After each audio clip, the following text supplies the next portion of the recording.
Mayong adlaw kag mayong gabi sa mga kaabyanan kag mga kauturan nga nasakupan sa West Visayan Conference area diri sa Panay kag sa tanan man nga mga Ilonggos nga sa iban nga mga kaprobinsyanan kag subong man sa iban nga lugar sini nga malabutan sang aton nga broadcast no online. Welcome sa aton nga ikatatlo nga level na sang Stewardship Compliance Seminar. Gina-encourage naton ang mga kauturan sa tagsa ka mga kaiglesia,hanan, mga distrito kaupod sa pagpangulo sang ilang mga pastors to please take note nga may ara kita nga ongoing Stewardship Compliance Seminar online. Kag ini nga video pwede nyo i-share sa inyong mga constituents. Kag kung gusto ka mo maka-avail sa PowerPoint presentation sini, ipadala ko ini sa aton nga mga pastors for re-echo. No?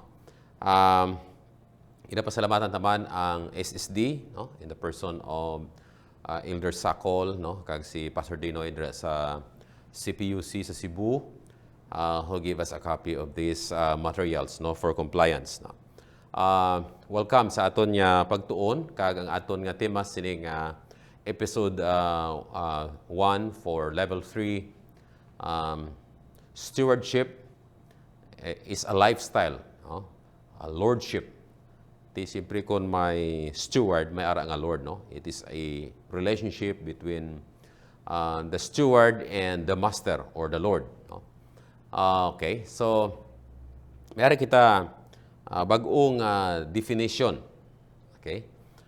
Ang stewardship o kung ang pagkatulugyanan, amo ang pagginawi sang isa o kung lifestyle sang isa ka tawo nga nagbaton kay Kristo. Nga iya Ginoo kag nagapangabudlay upod sa Dios bilang iya ahente sa pagpatikang sang iya buluhaton diri sa duta.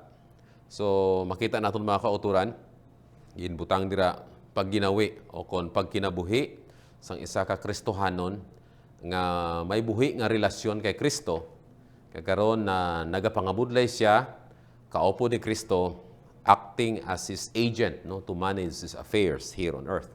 So stewardship is actually management of the Lord's property, the Lord's talents, no, in expanding the mission of God. No? Okay?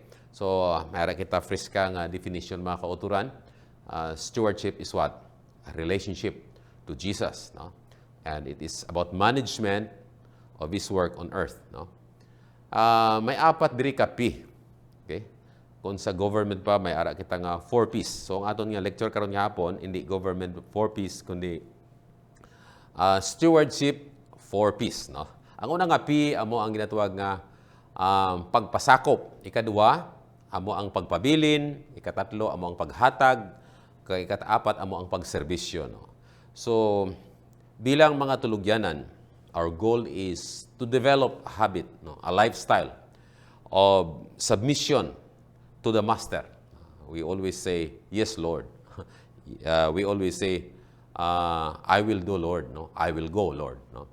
And we need also to develop the habit of remaining in Jesus. No? Pabiling kay Jesus.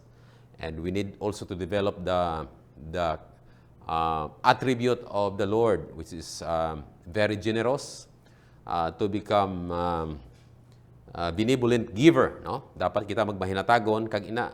Hindi automatic dapat naton na praktison, no? Himuon ta nga lifestyle mga kauturan. Kag of course amo ang pagserbisyo sa atong Ginoo kag sa aton nga isig ka tawo, no? Kadto antang una mga kaabyanan, no? Stewardship is a lifestyle, no? To submit, no, sa pagpasakop. In fact, no, si Santiago nagsulat, no, sa mga Kristohanon, Santiago kapitulo or James 4:7 to 8, busa, no, magpasakop kamo sa Dios. Sumpo nga ang yawa kag magapalagyo siya sa inyo. Magpalapit sa Dios kag siya magapalapit sa inyo. Makita naton mga kauturan nga pinaagi sa pasakop sa otoridad o kon pagginobierno sa Dios, sa gahom sa Dios, sa jurisdiction sa Ginoo. We are what? Fighting against the devil, no? Against the enemy. Okay? And, you know, ang Ginoo promise, o kung sa sini nga teksto may saad nga, the devil will flee from us. Kaya hindi na kita ulipon ni Satanas, kundi kita alagad na ni Kristo. Gani dito na siya na ang may puder nga magdirihir sa aton kabuhi. Gani mga kauturan, we can submit by what? By getting close to Jesus to develop that relationship. Okay, because stewardship is a relationship between the master kag sang tulugyanan, no? And how we do paano naton himuon nga ma-improve ina nga relationship.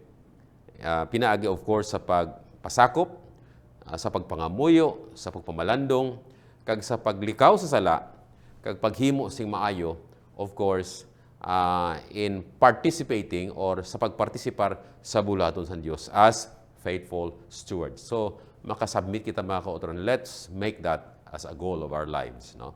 Now, number 2, nga P, stewardship is a lifestyle to remain, no, sa pagpabilin kay Kristo. Ginsiling mga kauturan sa Juan 15 versikulo 4. pabilin kamo sa akon.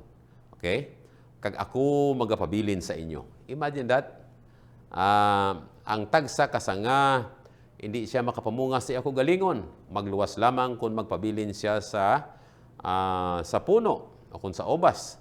Amo man, hindi man kamo, wala man kamo sa mahimo kung hindi kamo magpabilin sa akon. So, encourage kita. Ginamotibar kita mga kauturan niya bilang mga tulugyanan para nga kita mag-successful. Kinahanglan may attachment kita kay Jesus. Ang atong relasyon sa iya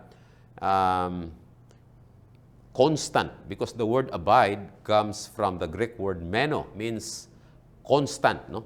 Ang pagpabilin nga dalayon o kung tayuyon, no? Hindi nga off and on nga maalagad man, malapas man, hindi na mga kauturan niya kaangay sa suga nga off and on. In Christ, we need a constant abiding. So, amo na ang gamit dira ang tanom. Kaya ang tanom, kung imo siya i-markot o kung i-grafting mga kauturan, pag-cut mo sina, isugpon mo dito sa sanga o kung sa puno nga gusto mo sugpunan, dapat higtan mo nang hindi na gid siya matanggal. Nga hindi mo na pagtandugon, hindi mo pagtanggalon. Kaya kung tanggalon mo, kag lantawon ko nagamot, ibalik mo hindi na mabuhi, no? Ma-infect ina siya kag hindi ma-develop, no? So amo ina gid paanggid dira ang atong relasyon nga dapat wala sing lapas-lapas kundi saligtuman, no? Kay wala na gid sang iban. So amo na ako verse 5 nagasiling, ako amo ang puno sang ubas kag kamo amo ang mga sanga, ang bisan sino nga magpabilin sa akon kag sa amo siya magpamunga sing bugana. Okay? Kay kung wala ako, wala gid kamo sing mahimo. So makita naton mga kauturan dira nga we maintain that relationship by constantly remaining in Jesus. No? Magpabilin kita kay Kristo. Hindi kita saylo-saylo o kung magkadto o kung mag-alagad sa iban nga Dios, kundi siya lamang amo ang aton Ginoo nga takos nga alagaron tungod siya among aton amo, no? Siya among aton Ginoo. So ang pagpabilin kay Kristo ini magapatubas sing pagpamunga. Kay sa bersikulo kung ang tao wala nagapabilin sa akon, ginapilak siya subong sang sanga, kag nagakalaya, kag ang mga sanga ginatipon, kag ginadapong sa kalayo, kag nagakasunog. So makita natin mga kauturan, nga ang pabilin kay Kristo, amo lamang aton nga paglaom nga kita magapamunga, apang kung kita mahihamulag sa iya, malaya, no? Malaya ang aton pagtuo, malaya ang aton relasyon, kag ginatigana sa kalayo. So sa bersikulo 16, kung imo lantawon mga kauturan, hindi kamo ang nagpili sa akon, kundi ako amo ang nagpili sa inyo, kag nag-ordinar sa inyo, nga kamo maglakat kag magpamunga. Ang bot-gali silingon ni Kristo, nga pagpabilin sa iya, pagpabilin sa pagtuo, sa pag-alagad, hindi sa iban nga Diyos, apang it does not mean nga magpabilin kang hindi ka na maglakat, no? So we need to fulfill the motto, no? Nga amo man ni ang motto sang aton nga theme sang aton nga General Conference subong, no? I will go. Ginsiling dira that you should go and bring forth fruit. Hindi kita mamunga kung waay kita involvement sa mission. So amo na mga kauturan, ang pagpabilin gali kay Kristo, amo ang pag-alagad sa iya nga matutom, kag sa pagpakigbahin sa buluhaton sa Dios sa paglakat, no? Agod magpamunga. Ina amo ang ginatawag nga bunga sang balaan nga espiritu sa aton kabuhi, no? Among gugma, okay? Kag ginsiling pa niya, pangayo kamo sang bisan ano sa akon ngalan kay ina himuon ko. Di amo na mga kauturan nga ang mga katawan sa Ginoo. Gina-encourage gid nga makipag relasyon sa iya, makig-istorya siya, mangayo sing gahom sa iya, nga sa aton pagpangabudlay, may aragid anihon mga kauturan niya kalag. Kag of course, maani man ang aton nga mangin luto man kita, mangin hamtong man kita, ready also for a harvest in the final days. No? So amo na mga kauturan, God designed us, no, to bear fruits for His glory, for the glory of His name. So makita natin mga kauturan, that is how to remain in Jesus bilang mga tulugyanan. Okay? Now, bilang mga tulugyanan, ikatatlong api, dapat man natin i-develop ang habit of giving, no? Ang lifestyle o kung ang kinaiya o kung kinabatasan sa paghatag. Okay? Everything in this world, nga gintuga sa Ginoo, they all take to give, no? Tanan niya gintuga sa Ginoo, nagabaton, no? Naga-receive agud makahatag, no? Halimbawa ang tanom, gintuga sa Ginoo, nagabaton sing sunlight, no? Nagabaton si carbon dioxide, nagabaton sing nutrients. But in return, they gives of oxygen, they gives fruit, no? Nagaserbisyo mga kauturan, except for one portion. Aging tugas ng Diyos, daw hindi maayo. A selfish heart. No? Nature, gidya sang tao, mga kauturan, nga sa tapos nga nakasala, nangindalok siya. Budlay kayo tunaan ang paghatag. No? So, amo na mga kauturan niya, gusto kita i-disciple ni Kristo. Tunaan niya kita sa paghatag. Una, He showed to us by example nga siya mismo ang una naghatag. Kaya bala mo ang bulong sa dalok, hatagan mo una. Agud siya makatuon man sa paghatag. No? So, tistingin nyo pala, kung may neighbor ka mo, daw ay gigahatag. Hatagi una kay, sa tapos sina, few months, few years after, mamunga na ng imo ginhatag. No? Kung mangayo sing malunggay, hatagan mo siya sing puno sang malunggay. Mangayo sang pinya, bunga sa pinya, hatagan mo siya sing inugtala ng mga pinya. Sa sunod sina, hatagan ka man na niya. No? So, mga kauturan, aton makita diri nga ang aton example, gid, no?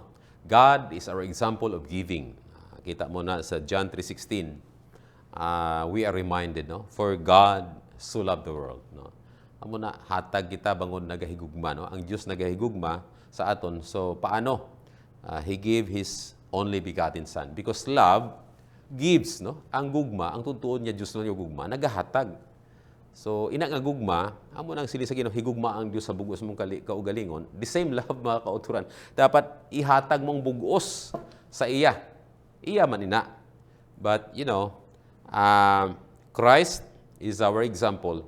He gave us life, no? He gave us resources. He gave us the talents that we may give for His work, for His glory, and for His mission, mga kauturan. So, makita natin diri, nga ang gugma, nagahatag.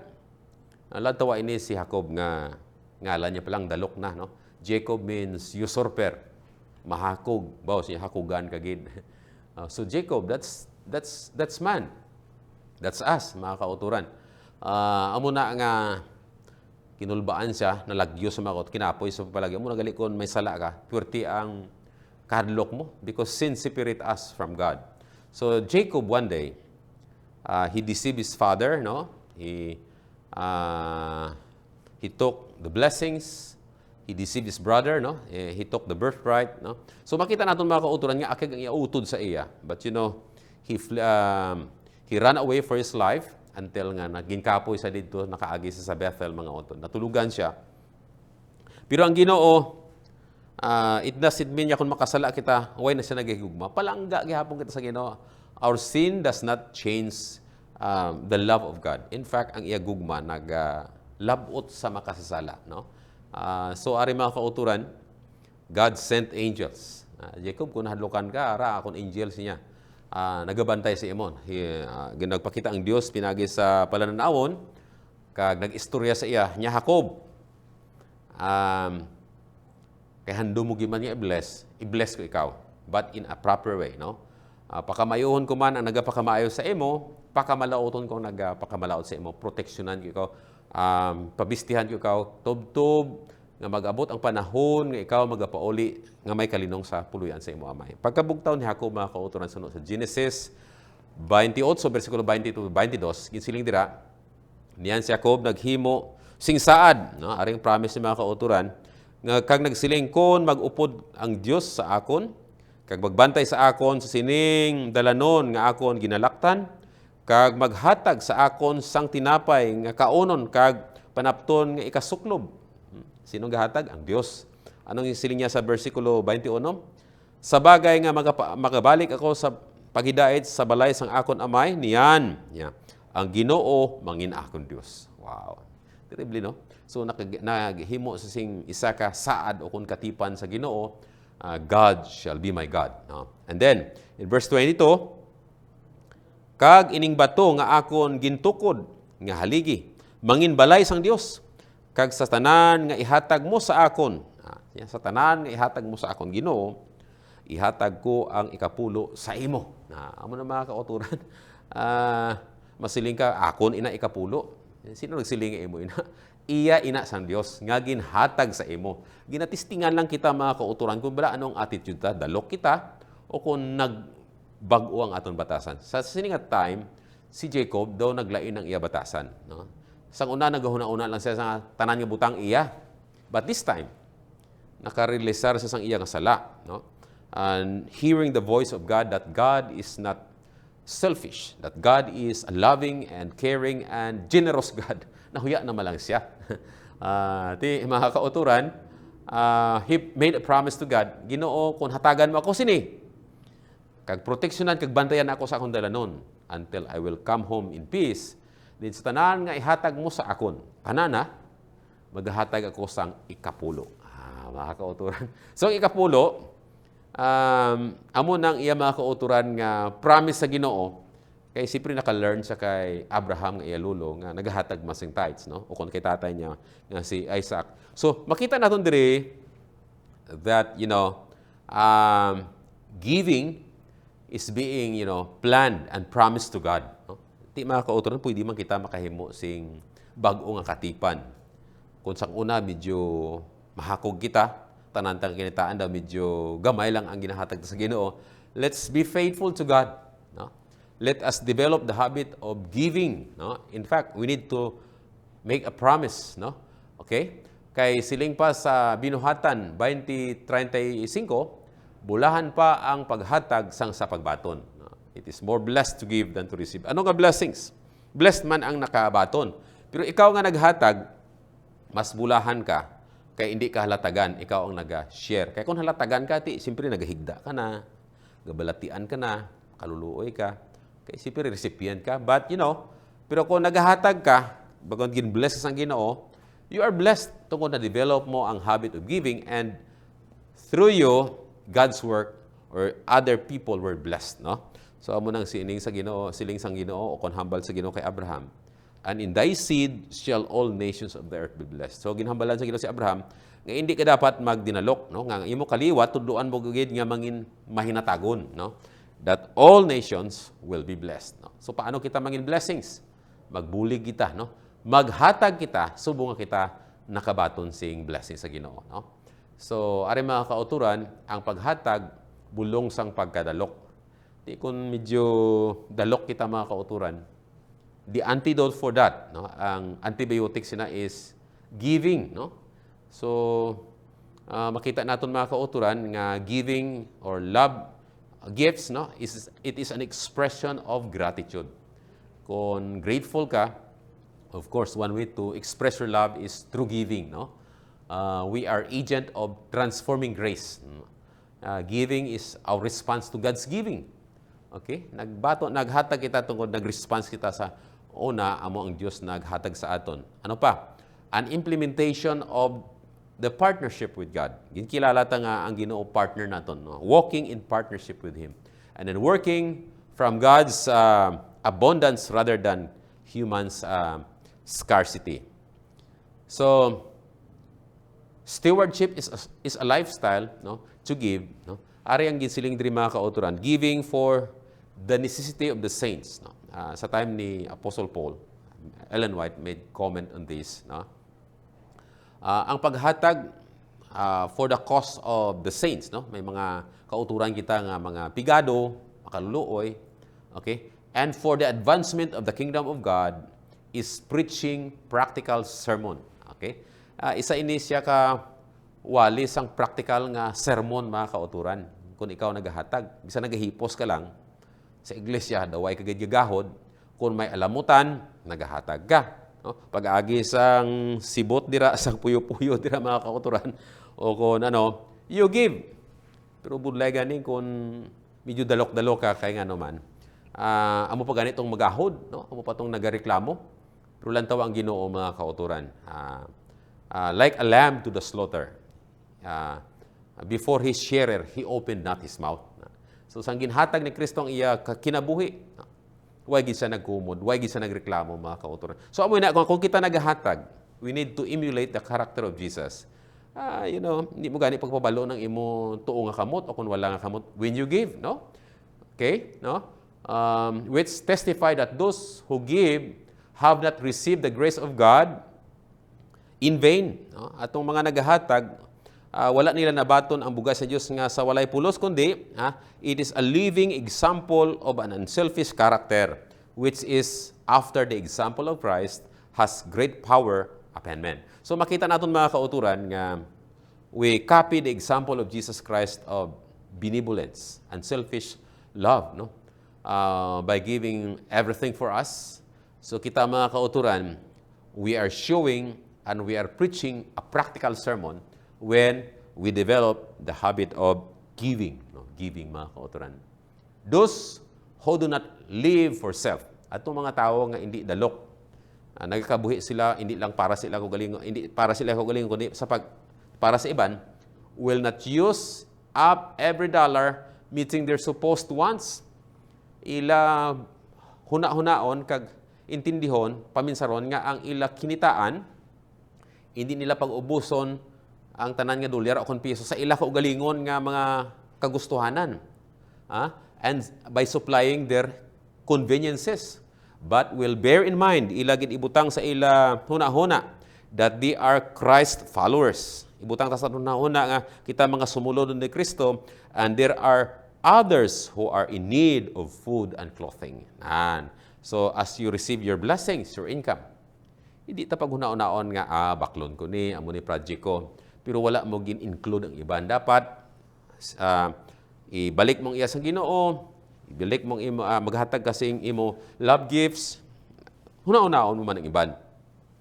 Nga may portion man sila. Amo na ginatawag nga jutay nga sakripisyo, mga kauturan, for the sake of others. Hindi talang pag huna-hunaon ang aton niya galingon. Otherwise, dalok kita because we are only thinking of self. No? Those who live to gratify appetite and selfish desire will lose the favor of heaven. Atong nagakabuhi nga para lang gid nga magpatuyang sa ilagana sa pagkaon kag sa pag satisfy sang ilang dalok nga handom, no? We lose the favor of heaven and will lose the heavenly reward.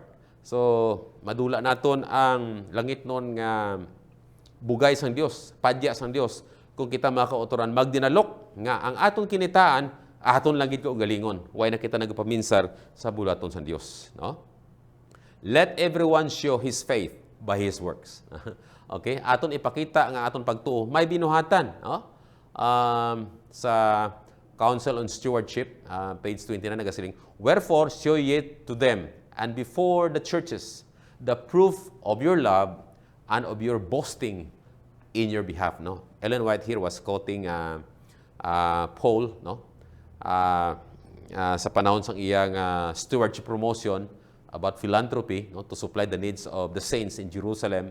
Nga sila diri busa, no, ipakita nyo sa ila kag sa tanan nga iglesia ang pamatuod sa inyo gugma nga amon ginapabugal sa inyo. So mga kauturan, sometimes Paul would quote the Macedonians to promote giving to the Corinthians. Amo na mga kauturan nga ang buot silingon diri nga bilang ma-encourage ng iban nga churches nga maghatag, kita man mismo nga mga leader maghatag.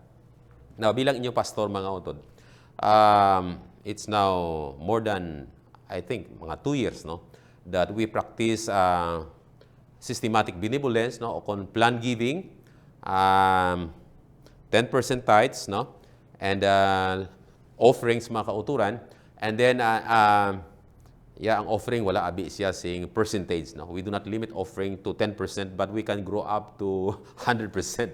Depende sa imong masarangan. Basta, himuon mo ini nga may gugma. But,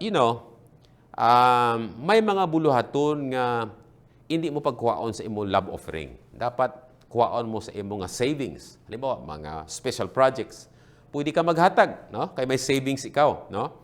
Pero for the poor, hindi mo pagkuhaon sa imong regular offering. Kaya ang offering, allocated na sa mga ministries, no? Both local and foreign missions. You can take that from the second tithe, no?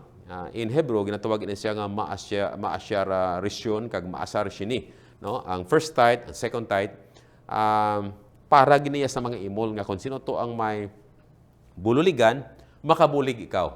Nagapasalamat kami kay Pastor Vicente Claro nga nagkadto diri sa aton conference, and we're blessed by his presentation nga he himself practiced the same. And we tried also mga kauturan. Ti sa kaloy sang Ginoo, we give 30%, no, mga kauturan, including tithes. But wala man kami magutumi because God was faithful to His promise. No? So mga kauturan, amo ina ang kaayo sang Ginoo nga dapat mangin generous kita sa pagbulig sa bulaton sang Ginoo. No? Let us show our faith by our work. No? Okay? Now, giving with cheerful alacrity. No? What's that? No? Alacrity means enthusiasm. Means eagerness. With speed. No? With rapidity. Wow, grabe. Kung maghatag, gali, lipay ikaw. Kung hindi pwede nga i-delay mga kauturan, dapat dalian naton. No? So, the spirit of Christian liberality will strengthen as it is exercised. No? Mabasa natin ina siya sa Review ni Herald, May 16, 1893, kag sa Stewardship Council, page 30, nga ang Espiritu sang Kristohanon nga pagka maalwanon will strengthen as it is exercised. No? So, kung ikaw nangin maalwan, kag malipayon sa paghatag, ini nga klase sa kinaya magalig-on pagid. No? It becomes your lifestyle. It becomes your habit. Imagine that. Ma-develop natin gali ang spirit of generosity. The spirit of Christ. No? All who possess this spirit, the spirit of Christ, will with cheerful alacrity press their gifts to the Lord's treasury, inspired by love of Christ and for the souls for whom He has died. They feel an intense earnestness to act their part with fidelity. Hindi mo na yan mapunggan mga kauturan, no? Ang nagadabdab nga gugmas ang Diyos sa imo tagipusoon, imo gid ina siya i-practice. Kaya nga naman, by practicing ang atong gili pagtuo, nagalig-on, no? Nangin malipayon, nangin mabungahon, kag ina magapamungas sing madamo akalag, kag una-una, kita nga naghatag na bless man. No? So amo na mga kauturan ang ginatawag naton nga lifestyle o kon plan giving, himuon ta, may promotion man kag sa wala. Let us be cheerful, let us be faithful, no? To present our gifts, no? To develop the habit of giving as God, gives, no? And the last P, no? Ang katapusan nga P mga kauturan, amo ang pag-alagad. Hindi lang nga naghatag ka sang tithes. Hindi lang nga naghatag ka sang offering sang imong resources. Okay? Hindi lang nga naghatag ka sang imong talents, but we need also to give our time, no? We need to give our service. Pag-alagad, service, no? Inang physical gid bala nga makadto ka gid didto mga iduluong mo gid, no? Service to God and service to our fellow men. Mark 10:45, kaya ang anak sang tao, no? Referring to Jesus, wala man magkari nga pag-alagaron kundi sa pag-alagad and to give His life a ransom for many. Sa paghatag sa ikabuhi bilang gawad sa sala sang madamo. So makita natin mga kauturan, it is not enough to give your tithes, back your tithes, and share your offering. But we also need to give our service, our time, no? To serve God and our fellow men. No? Lantaw natin mga kauturan ang encouragement ni Paul sa mga Christians dito sa Filipos. No? Filipos 2:5-8. Hope ninyo ini nga huna-huna, nga yara man kay Kristo Jesus, nga bisan sa dagway sa sang Dios, wala niya pagkabiga nga magpakatupong sa Dios nga butang nga pag-agawon, kundi ginula niyang ako galingon, nga nangin dagway sang ulipon, nga natawo sa kaanggid sang tao, kag sang nakita sa bayan sang tao. Nagpaubos siya sang iya kaugalingon, kag nangin masinulondon tubtob sa kamatayon, bisan pa sa kamatayon sa krus. So, amo na mga kauturan ang ginatawag naton nga Spirit of Christ, no? The Spirit of humility, the Spirit of service. No? Hindi lang mga kauturan nga gin-provide niyang aton mga needs. ang environment, no, ang life, but He also provide us an example. He Himself gave His life for us. No? Ang iya time gid, ang iya effort, ang iya suffering on the cross. This will inspire and draw us closer to Him. Hindi bala takos ang Dios nga aton alagaron. Okay? What revelations will be made in the day of judgment? Many who have called themselves Christians will be found to have been not servants of Christ or of God, but servants to themselves. Now, sa judgment, madamo ang makibot. Gintawag nila ang ila ko galingon nga Christians, pero hindi gali sila servants ang Ginoo, kundi servants silang ila ka galingon. Self has been their center. Self-service has been their life work. So, by living to please themselves and to gain all they could for themselves, they have crippled and dwarfed the capabilities and powers entrusted to them by God. Their lives have been one long system of robbery. So, ingkawatan ta ang Ginoo mga kauturan. Tungod, nagkabuhi lang kita sa aton kaugalingon. Nangin ulipon kita sa aton kaugalingon, way kita nagkabuhi sa pag-alagad kay Kristo kag sa pag-alagad sa iban. No? So, masurprise kita, no? Council on Stewardship, page 128, no? In that day, those who think that God will accept meager offerings and unwilling service will be disappointed. God will not put His superscription upon the work of any man, high or low, rich or poor, that is not done heartily, faithfully, and with an eye single to His glory. Mga kauturan, hindi pagbatunon sa Ginoo ang aton halad nga jutay, no? Meager offering, no? Ano nang meager? Very small, with unwilling service. So, anong ginademand sa Ginoo gali sa aton? Ang aton tinagipusoon, no? Manggaranon man kita imol, basta you do it heartily, faithfully, with an eye single to the glory of His name. Batunon na sa Ginoo. Pero kung ginhimo tayo na, nangin dalok kita, nangin self-centered kita mga kauturan, we only think of our comfort and not for others. Hindi paggamiton sa Ginoo ang akon, pagbatunon sa Ginoo ang aton halad nga jutay man o kundako. Ang importante, ang baseline is heartily. No? We need to give and to do heartily, willingly, faithfully. No? So, amo na mga kauturan, gamay man o dako, basta amo nang imo ginpain para sa Ginoo, ang Ginoo malipay gid. Okay? And this will develop our, relationship with Him, and plus ang aton nga willingness to serve. No? Hindi kita magdinalok sa aton nga time, no? Sa pag-alagad. Okay? Now, mga isig katulugyanan ko kay Kristo, no? Kag sa ginharian sang Dios, no? Himuon naton ang nga lifestyle, ang una, ang pagpasakop adlaw-adlaw sa iya paginahom, ang pagpabilin sing dalayon nga matutom dira kay Kristo, kag ang habit of giving, ang pagkamaalwanon, okay? Kag ang pagserbisyo kay Kristo, no? Nga aton Dios, kag sa aton man nga isig katawo, no? Ang Dios magapakamaayo sa aton. Buligyan kita sa sunod naman nga gabi o kon tema sa aton pagtuon, agdahon ko kamuliwat mga abyan sa isa ka pagpangamuyo, maga-pray kita. Halang doon kag mahigugmao nga Dios, salamat gid sa imo kaayo kag sa imo gugma.